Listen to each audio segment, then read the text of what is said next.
তো ৰাতিপুৱাই পুৱাই আমি ওলালোঁ মহামায়া মন্দিৰলৈ। আমি মহামায়া মন্দিৰলৈ তীৰ্থ ভ্ৰমণ কৰিবলৈ যাই আছোঁ। আজি বহুত বেছি কুঁৱলী পৰি আছে, একো দেখাই নাযায় এইখিনিত, ইমান বেছি কুঁৱলী পৰি আছে। এয়া আপোনালোকে চাওক, এইখিনিত বাৰু কম, কিন্তু আগত আৰু বহুত। তো এতিয়া আমি ৰংজুলি আহি পাইছোঁ। এতিয়া ইয়াত আৰু মানুহ যাব, এয়া বস্তু বাহিনীবোৰ উঠাই আছে ৰাস্তাত, সেইকাৰণে আমি অলপ সময় ৰখিছোঁ। এনেকৈ আহি কৃষ্ণাই পালোঁ, কৃষ্ণাই মেইন দলংখন, যিখন নতুনকৈ বনাই আছিল।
চাৰিওফালৰ পৰিৱেশ দেখুৱাই দিছোঁ।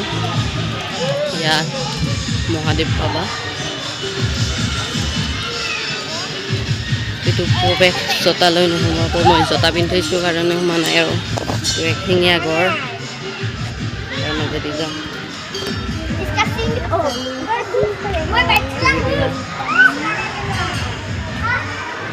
এডাল বটগছ, অৰিজিনেল নহয় বাৰু, বনোৱা হৈছে। এতিয়া শিলে বালি চিমেণ্টেৰে নিৰ্মাণ কৰা হৈছে। সিংহ, বাঘে না সিংহে ধৰিব নোৱাৰি।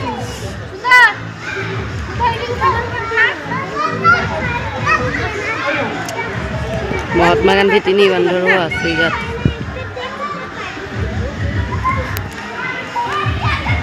হনুমান,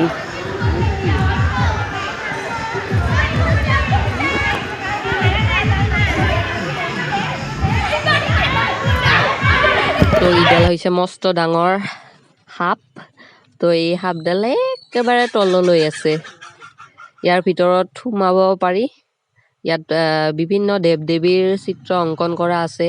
বেউলা লক্ষীন্দৰৰ কথা ইয়াত লিখি দিয়া আছে ছবি আকাৰে। দি সোমাই যোৱা হয় এইখন গেটখন।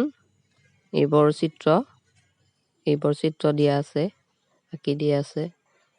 ইয়াৰ কাহিনীবোৰো লিখি দিয়া আছে।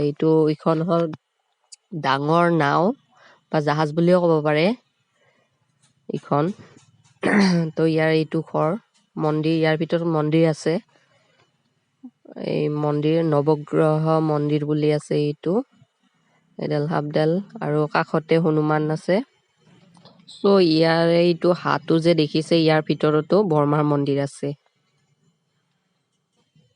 ইডাল হৈছে বৰগাছ ইয়াক বাৰু কৃত্ৰিমভাৱে সজোৱা হৈছে ইয়াৰ ভিতৰত মন্দিৰ আছে ইয়াৰ ভিতৰত মা কালীৰ মন্দিৰ আছে এইটো ইয়াৰ চাওকচোন বাৰু ইয়াক কেনেকুৱাকে সো ইয়া হৈছে মহামায়া মন্দিৰৰ মেইন মন্দিৰটো ইয়াত মহামায়াৰ মেইন মন্দিৰটো আছে সো এই আগত কেইটামান বান্দৰ আছে আমাক যাবই দিয়া নাই কি আছা কি উৎপাত কৰি আছে সো আমাক যাবই দিয়া নাই এয়া আগৰ যিকেইটাতো ভয় খাইছে তাৰ লগতে ময়ো ভয় খাইছোঁ ভাতৰ পাতে লৈ যাব চাবি সো আমি ইফালেদি আগুৱাই নগৈ ভয়তে ইয়াৰ এইডালৰ মাজেৰে পাৰ হৈ গৈছোঁ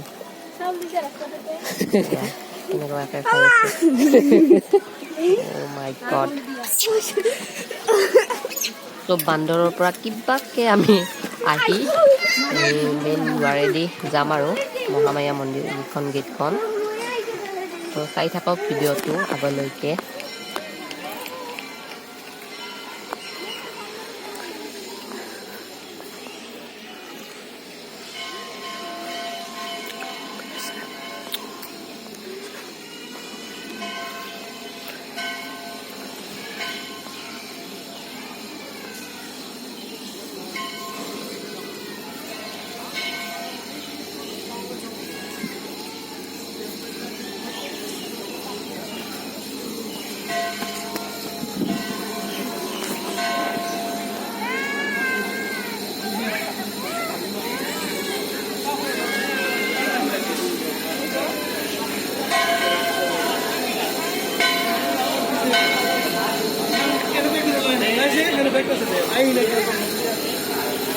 দেৱদা এটা ফটো উঠাবি ইডাল হৈছে সাপ ইয়াৰ ভিতৰতো মন্দিৰ আছে ইফালে চাওকচোন এই বান্দৰটো কোনোবাৰ কল কাঢ়ি লৈ গৈছে ইয়াত মানে বান্দৰৰ ইমান উৎপাত এয়া সাপ আমি ইয়াৰ ভিতৰত যাম মন্দিৰত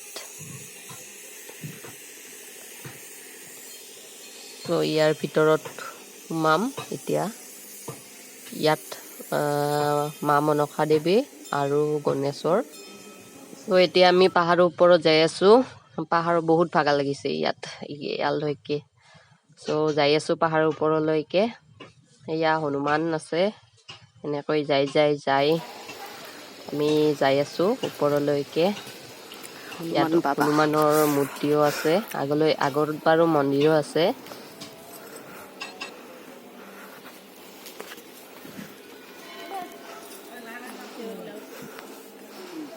তো এনেকুৱাকৈ আহি ইয়াৰ মন্দিৰ পালোঁ ইয়াৰ ভিতৰত সেৱা কৰি আকৌ মন্দিৰত যাম এয়া হৈছে শিৱ বাবা তলত মা সেৱা কৰি আছে এয়া ওপৰৰ পৰা দেখুৱাই দিছোঁ এইটো মহাদেৱ মন্দিৰ চ' গাইছ এতিয়া সন্ধিয়া হৈছে আমি ঘৰলৈ বুলি যাত্ৰা আৰম্ভ কৰিলোঁ চ' মোৰ ঘৰ গোৱালপাৰাত সেয়েহে যাই আছোঁ সোনকালে তো এইখিনি আছিল মহামায়া মন্দিৰৰ দৰ্শন তো ভিডিঅ'টো যদি আপোনালোকে ভাল পাইছে তেতিয়াহ'লে লাইক শ্বেয়াৰ এণ্ড ছাবস্ক্ৰাইব কৰি দিব নাপাহৰিব তো বাই এতিয়া